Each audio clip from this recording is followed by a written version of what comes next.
ரோமர் 6:11 அப்படியே நீங்களும் உங்களை பாவத்திற்கு மரித்தவர்களாகவும் நம்முடைய கர்த்தராகிய இயேசு கிறிஸ்துவுக்கு தேவனுக்கென்று பிழைத்திருக்கிறவர்களாகவும் எண்ணிக்கொள்ளுங்கள்.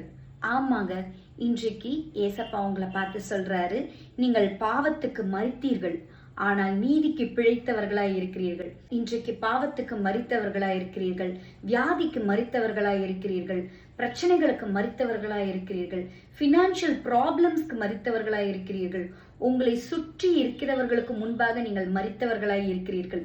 ஆனால் கிறிஸ்து உங்கள் தலையை உயர்த்துகிறவராகவும் இருக்கிறாருங்க.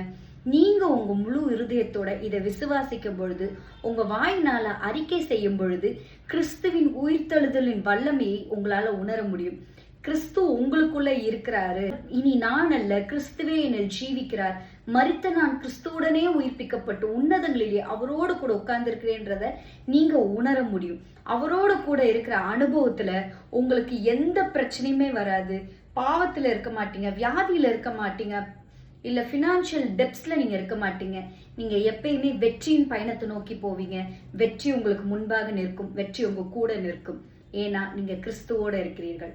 God bless you.